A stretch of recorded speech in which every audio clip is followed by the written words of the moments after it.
Here we go. Welcome everybody to what is actually the first episode of the Reading by the Moon book club, and I am utterly delighted and excited to have our very special guest Rachel Joyce, author of Miss Benson's Beetle, here with us today. It is just, I just came out of the box very early with that book and just went, that's it, it's my book of the year, nothing's going to top this book. So, and I have been raving about it endlessly to everyone I've met, and as a consequence, you all came along tonight to chat about the book and to meet Rachel, which is just brilliant. So if you're in our live audience, you are welcome to leave comments and questions in the chat box over there, and I'll try and get to those along the way as well. Just reminding you, of course, that we are recording this session for later viewing. And we were aiming to keep this to half an hour, but now that we have Rachel here, we may go a little bit longer than that, but we'll try not to keep you too long, Rachel, with our great enthusiasm. So a very quick introduction to our panelists too. We have Mary Lou Stevens, who lives on the beautiful Sunshine Coast and reads everything from romance to philosophy, history to literary fiction, and memoir to crime. Her favourite reads in the last 12 months have been The Dutch House by Anne Patchett, The Consolations of Philosophy by Elaine Duboton. I think that's how you... Oh, well, Rachel's in France. She probably knows exactly how to pronounce his name. And The Cake Maker's Wish by Josephine Moon. I promise I did not ask her to say that either. Sandy Docker is joining us from Sydney. She loves reading women's fiction and historical fiction, but will give just about any genre a go except horror, because she's a great big scaredy cat, which I totally appreciate. I am in that camp too. Sabrina Martin loves foodie fiction and historical fiction and a little bit of YA. She tries to spread the love of reading to her little girls each night as they go to bed, reading by the light of their lamps. And let's just say that is the most beautiful gift to the world, Sabrina. It is, right? And she's joining us from Brisbane. Marie Louise Willis is originally from Cape Town in South Australia, but now also lives here on the Sunshine Coast. And one of her earliest baby photos is of her lying in a cot reading, and that was just the beginning of her lifelong serious reading habit. Her favourite genres include contemporary fiction, murder mysteries, historical fiction, and anything Jane Austen. She'll rush out to pick up the latest Josephine Moon. Again, thank you. Marion Keyes, Leanne Moriarty, Beth O'Leary, and now Rachel Joyce. Yay! Yeah. And I'm Josephine Moon. I'm also joining you from the Sunshine Coast, the beautiful Noosa hinterland here.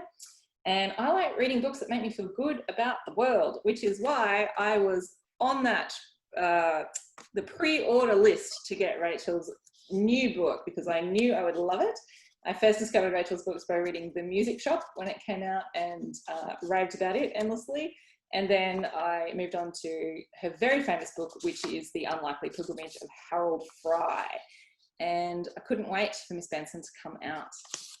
And I was not disappointed. I will try not to gush all night about the book.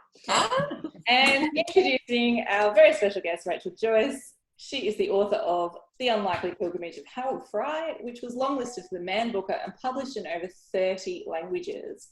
She's also written Perfect, The Love Song of Miss Queenie Hennessy, and The Music Shop. And her latest book is, of course, Miss Benson's Beetle. Now, here's something I didn't know about Rachel. She was an established writer in radio and has written over 20 original plays for Radio 4, dramatising both classic and new novels, and has written a period drama for BBC television. She moved to writing after a 20-year career in theatre, performing in leading roles for the RSC, the Royal National Theatre, the Royal Court, and the Cheek by Jowl, and winning a Time Out Best Actress award.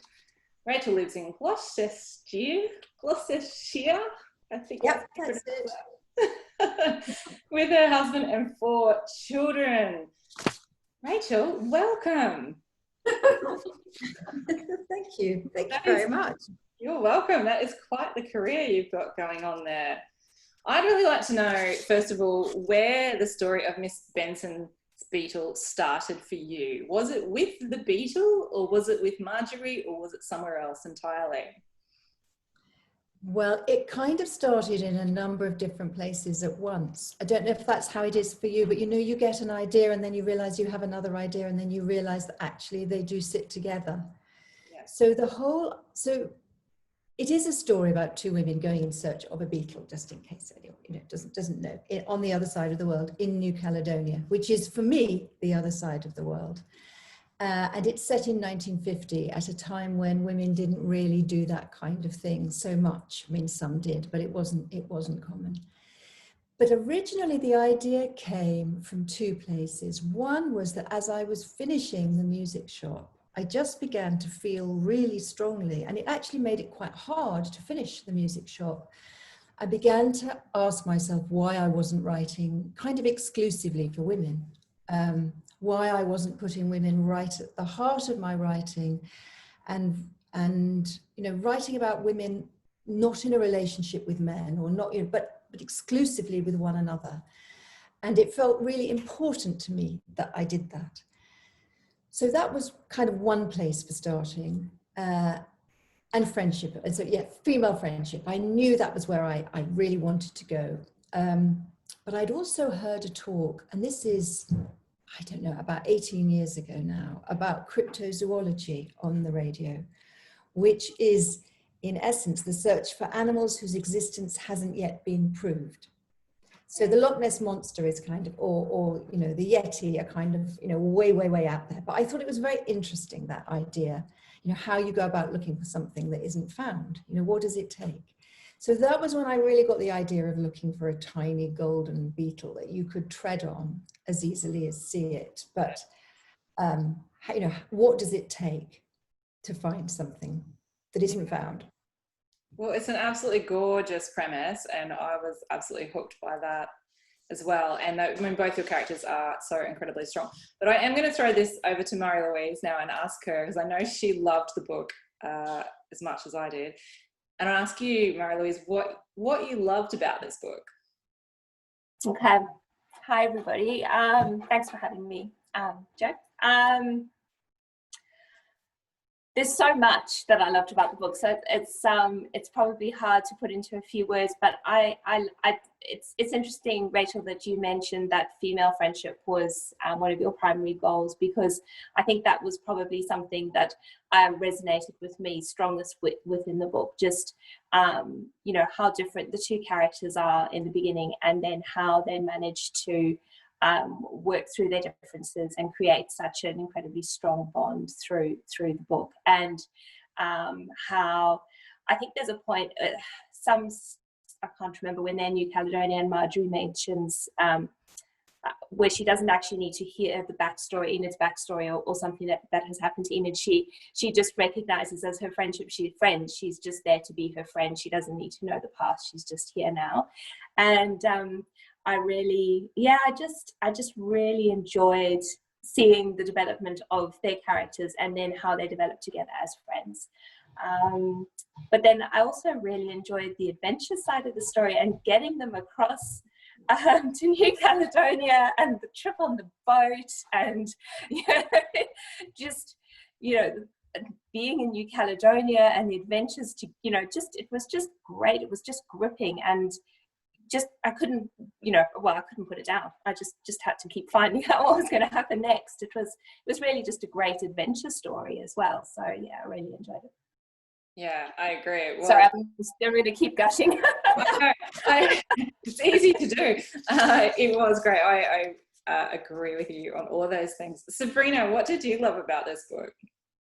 I adored the female friendship. I really did. I love that there was two strong female characters that were so different, and the way that they developed together and gelled together, that was my favorite bit out of all of it. And I love the adventure that it was so taboo in the 1950s as well, and that Marjorie was wearing shorts and the button-up shirt and stuff. That tickled my fancy. I liked it a lot. Yeah, absolutely. They are the perfect odd couple, aren't they? They're just so far apart, and yet they still find this incredible bond together as well. Yeah. There are so many wonderful characters in this book, and I mean, I would say it's a real hallmark of your writing, Rachel, that you create these incredibly rich and multi-layered personalities in your stories, and they're always treated with such sensitivity and such depth. I'm now starting to wonder if your ability to create those characters might in fact be aided by the amount of years you've spent in theatre and playing different characters as well. What do you think? think it is possible. I mean, I think different writers have different kind of things that pull them, and definitely the thing that pulls me is the kind of peopleness of people. I just find people, I always find people interesting. I always like watching people, and I'm moved by things that take me by surprise about people, you know. So I definitely think that is where my interest lies. It was kind of quite a challenge for me to write an adventure, actually, because that's probably not my natural place to go. And in order to do it, I ended up reading loads of kind of classic male adventure stories, and then just kind of thinking, right, how can I use this for women? And you know, all those twists and turns, I just thought, well, that's all got to happen. But at the heart of it, the friendship was the kind of beating heart of the book. But in terms of acting, I suppose, I mean, it seems such a long time ago to me, but I think the thing about acting is that you sort of take parts of yourself, and then you might, you know, you make an imaginative leap into other people. But that is, you know, you do have to really work out how a character thinks and how it's different from the way you think, or how a character walks, even, you know, just kind of, or sits, you know, their body weight, kind of how they balance themselves. All those things, I think, inform acting, and they probably do inform the way that I picture people, you know, and write about them. Do you ever find yourself... Sorry, I was going to say, do you ever, sorry, there's a slight delay there, I know it's a bit tricky. Do you ever find yourself actually sort of walking around like Marjorie? Yeah. All the time. It's so helpful. It's so helpful. And there was a time, I think, I can't remember what I was doing. No, that's it. I was doing some short stories, and I thought, I was a bit stuck one day. And I just thought, I'm just going to go out, and I'm going to go to, I can't remember what the shop was. I'm going to look for outfits for all my characters. And it was a really nice way of, one, not spending any money, two, kind of feeling that I was working but giving myself a break. But also it was kind of, it challenged me to think about the characters in maybe ways I hadn't before. So it was a good day out. Mhm. That sounds like great fun. That sounds like a great artist day. Sandy, who was your favourite character in the book and why? Without a doubt, it was Enid. I fell in love with her right from the very beginning. And even though you knew that there was something in her past that, you know, perhaps wasn't glorious, I still fell in love with her right from the beginning. I think it was her quirkiness, but also the fact that she had something obviously dark in her past, but she was so determined to make the most of what was happening around her at the time. And I just got swept away with her positivity. She was without doubt my favourite character. She's irrepressible, wasn't she? Yeah, she just, you know, despite everything she'd been through, she still had this such positive outlook. And I think she was a really great influence on Marjorie. I don't think Marjorie would have achieved what she achieved if it wasn't for Enid. She wouldn't have got anywhere near as far as she did. And then the other character I would like to know more about is Dolly. We didn't really get to see much of her. And then right at the end, what she did, and I was like, I need to know that woman. So they were my two favourites. Beautiful. Mary Lou, tell me about your favourite character. I think that's her name. Her name is Dolly. So she's one of the expat wives, but she helps them, Marjorie and Enid, out at the end. Because I listened to this as an audiobook, so I didn't have the book in front of me to kind of refer back to. And but if I could ask a question of Rachel about the character I found the most fascinating and compelling, to tell you the truth, was the prisoner of war character. And he, I thought he was going to be a bit player. I thought he was just going to walk on, walk off for a bit of colour and kind of position us really in the history where we were in the 1950s. And then as we get into the book, he's suddenly there and he's such a vital part, and he adds this real sense of danger and mystery and the protagonist. So Rachel, can you tell us about him and how he made his way into the book? Yeah, that's such a good question. And how he made his way into the book is also a very good way of putting it, because I intended, when I first started, to write a book that was all women. I wasn't going to have, and I might have referred to the men, but I wasn't going to have any men in it. And then I wrote this little chapter, you know, where Marjorie is interviewing potential assistants, and there was this man who came in and was just going to be not right for the job, and then he was going to go, and that was it. He wasn't supposed to be in the book anymore. And for some reason, whenever I was writing that chapter, I would get more and more drawn into writing him. And then I was just giving him far too much space for a character, you know, for somebody who, he just needed a paragraph really, and he kept demanding more.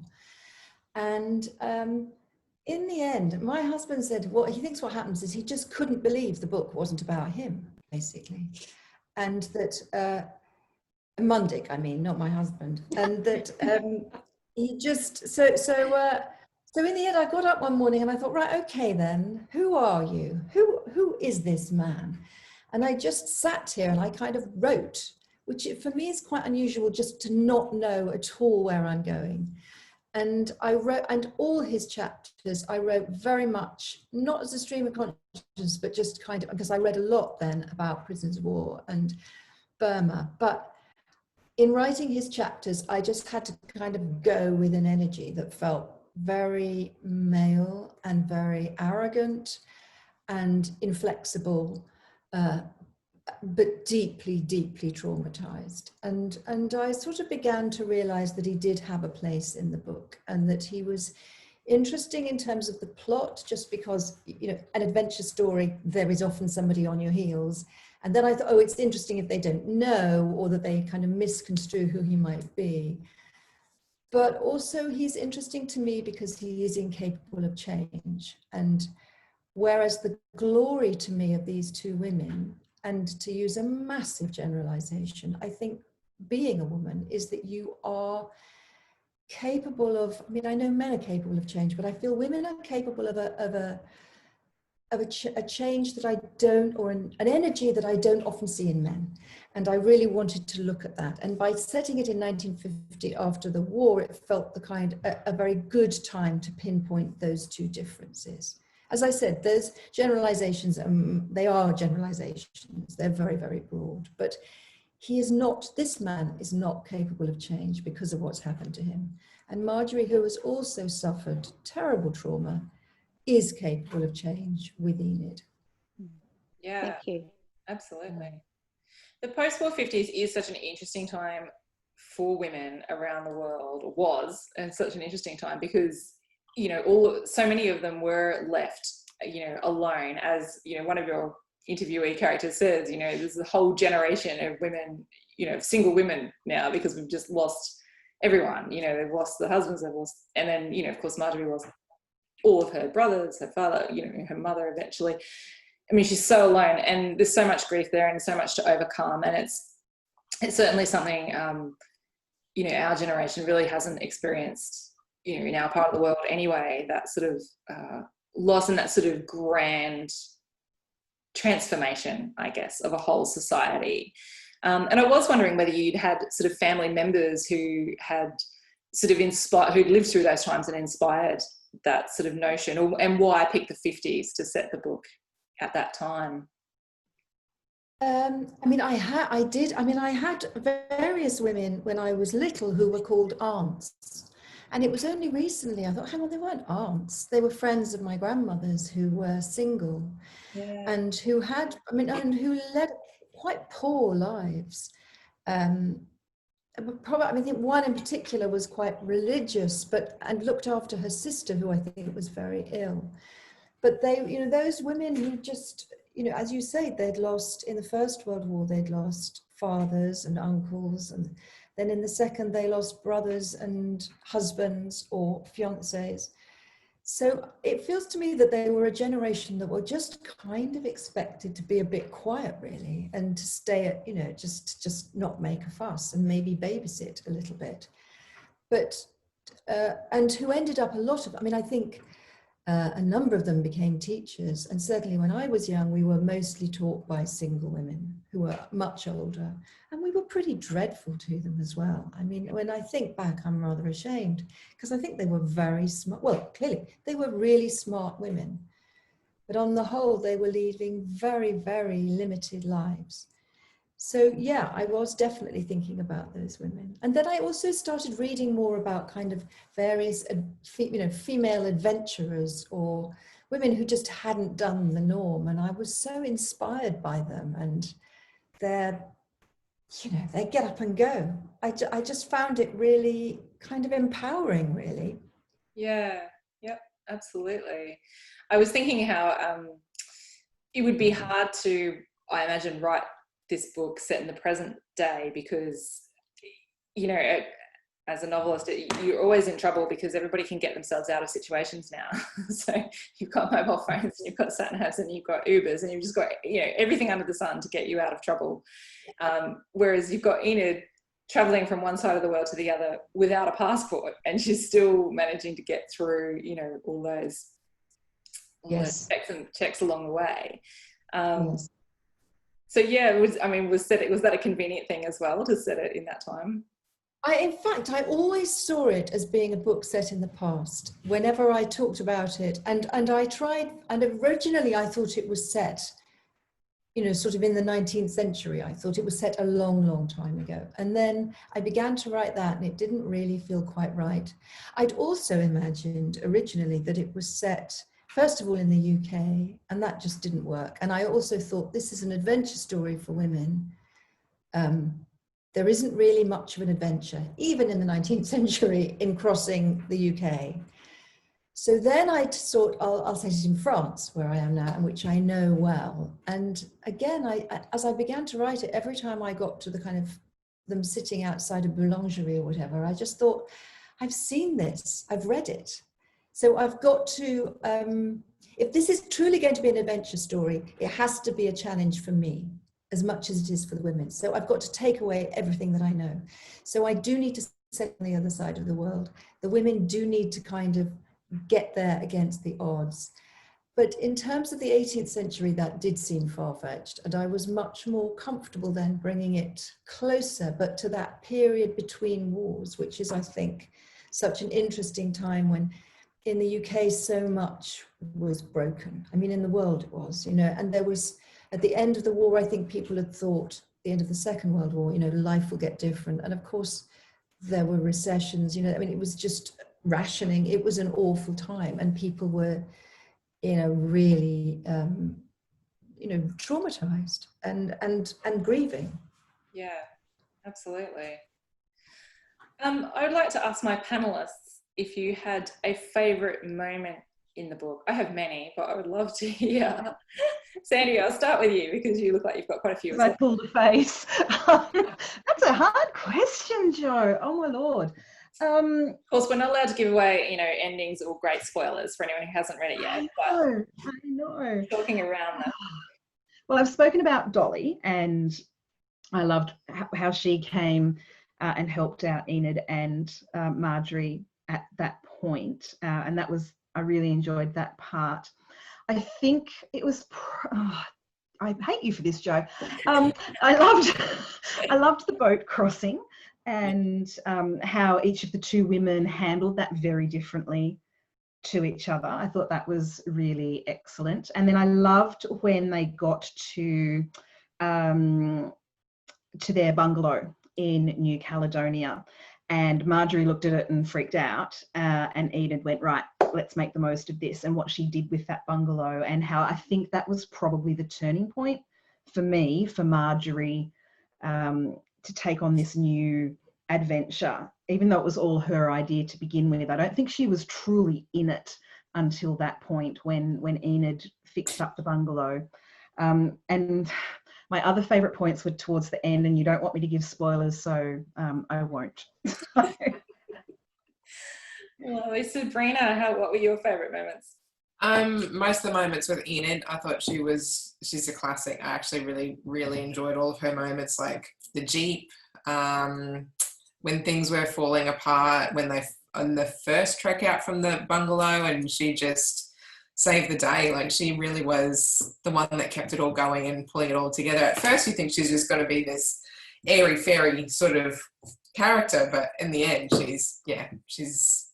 I liked all of her moments. They were good. Marie Louise, what about you?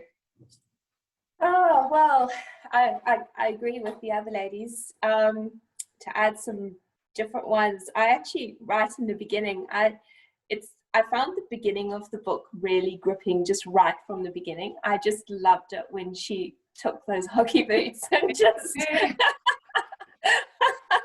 it was just like, you could just imagine, just pushed and pushed, and just like, right, that's it, I'm taking these hockey boots.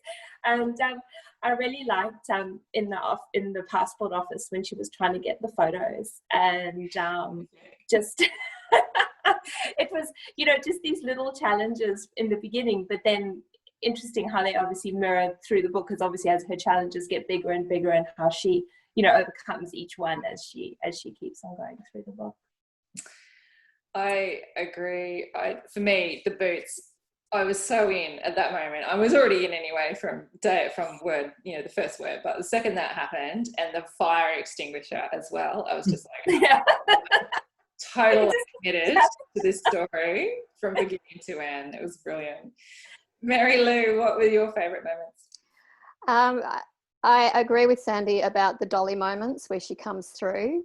You know, she's part of that real tight-knit expat clique, but she stands up to Mrs. Pope and she goes, nah, this isn't right. And she takes them in and she looks after them. Yeah. I love that. But the stuff with Mundick, I just found really compelling, really, really compelling, and so beautifully and compassionately written. It takes my breath away just thinking about that stuff, and in such stark contrast to what's going on with the women. It's just beautiful and horrible in equal measure. Just stunning stuff. I love the lacrosse boots as well. I love that whole scene where she's, I've had enough and I'm not going to take it anymore. You know, it reminds me of that scene from that movie. And and she's just stealing stuff on her way as she leaves the school, and we're all cheering for her as we read it and just going, you go, you bust out, you get out of here. So lots of that. And then that funny little moment with the police woman, you know, Marjorie thinks it's a man, but it's actually a policewoman. They have police for women on this side of the world. And she pulls out her schoolgirl French about, I'm collecting a hen for my aunt. Yes. Policewoman goes, okay, off you go. So for me, it's a juxtaposition of these moments of extreme humour, and then this real heart-wrenching scenes of real pain and sorrow and trauma for all of them. Yeah. They've all been through that, and yet such a light touch and so much humour. Beautiful. Yeah, incredibly skillful. I agree. There were so many laugh out loud. I was also listening on audio, and I was listening in bed, and I would just like crack up completely and laugh out loud on so many instances. And there's a moment where she's in the hammock in the jungle and she's trying to get out of the hammock. I was just like, this is me. This is totally me. I would be stuck in this hammock for days. And she's just like, oh, I'm just gonna have to throw myself out of it, basically. And it was just so funny. There were so many funny moments in there. Sandy, are you putting your hand up? Done that. I have done the full spin in a hammock and fallen out. So I related to that moment very much. Is there another way to get out of a hammock? I haven't found one. Rachel, I've got a question here in the chat box from Cheryl, who says, your discussion about women and their adaptability and response to change reminded me of one of my favourite quotes. It is not the strongest of the species that survive, nor the most intelligent, but the one most responsive to change. That's a Charles Darwin quote, that one. And I think, that pretty much sums up your entire book there, really. Would you agree? I think it is, yes, definitely. Yeah.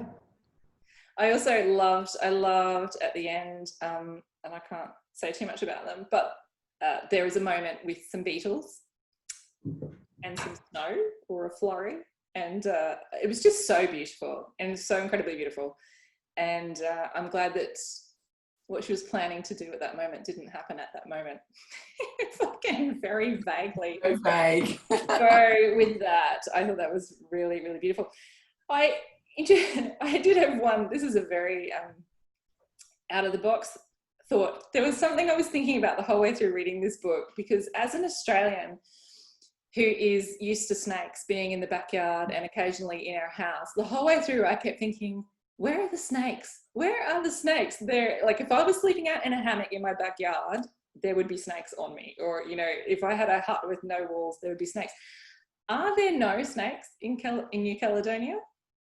No, I really researched this. There just aren't snakes. There are sea snakes, but there aren't the snakes that you would expect in Australia, and which frighten me so much.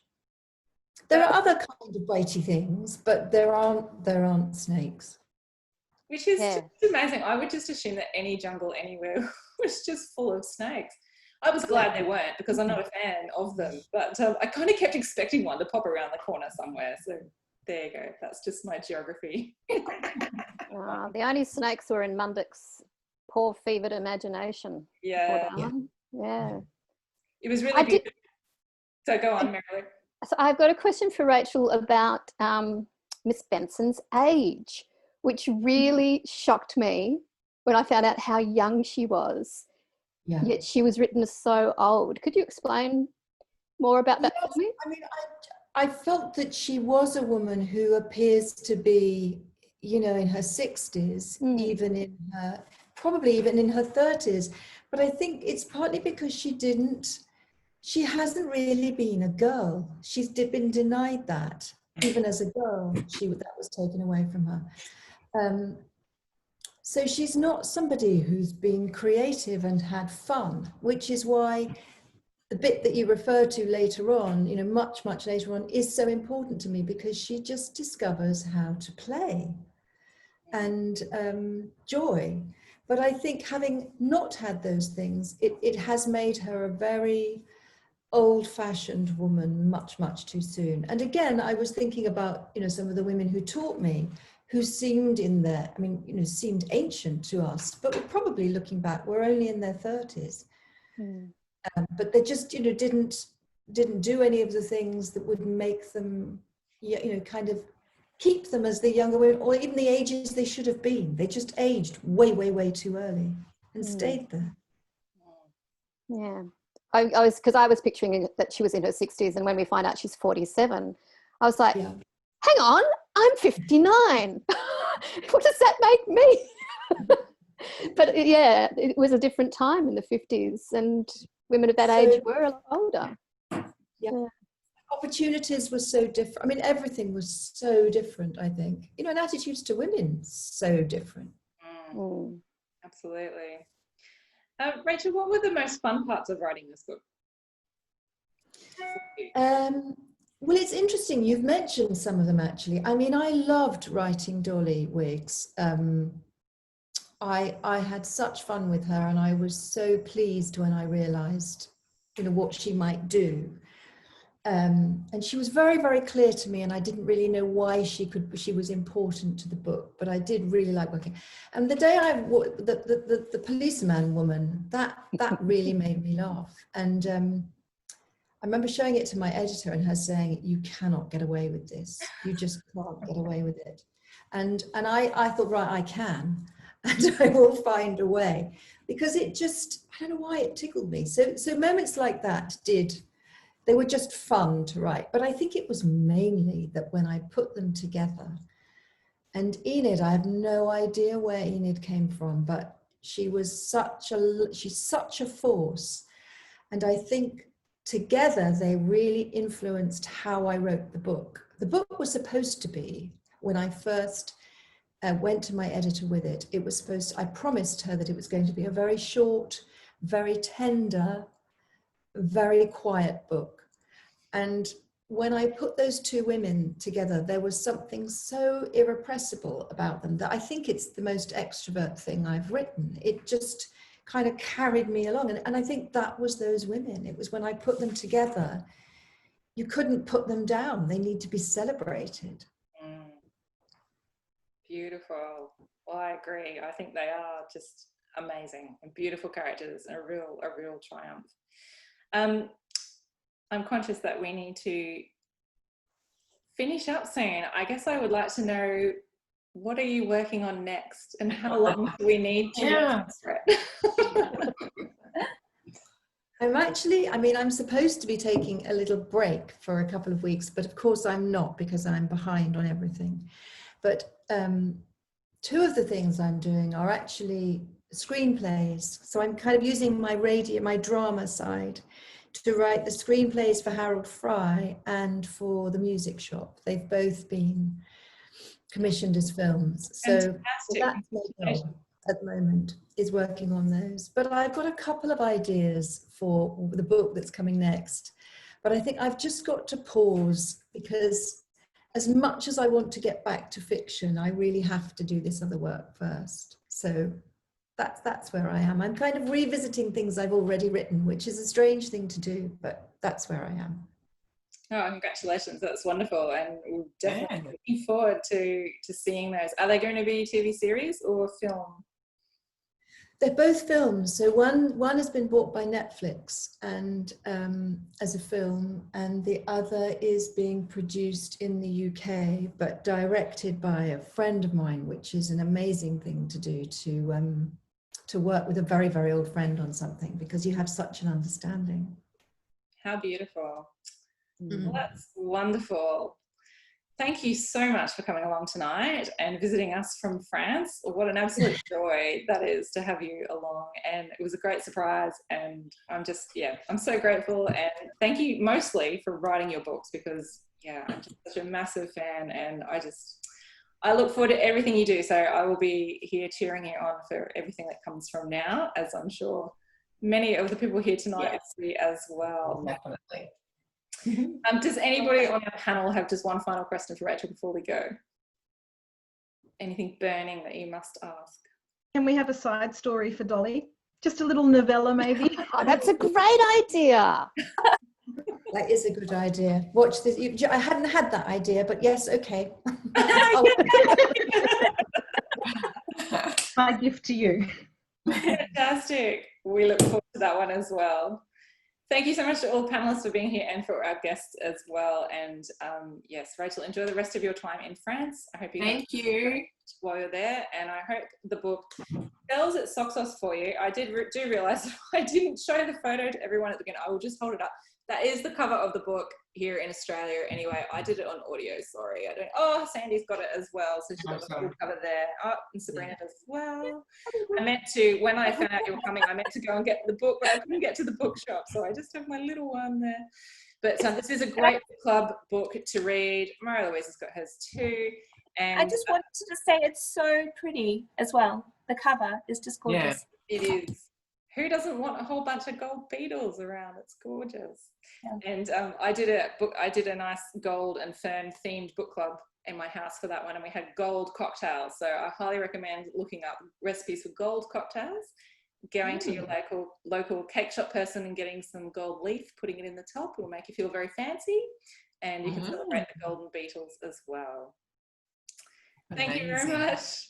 It's been great to chat to all of you. Thank you. And thank you, Jo, for organising this, and Rachel, thank you so much for coming in from France. Thank you.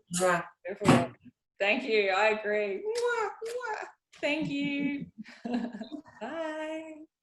Bye.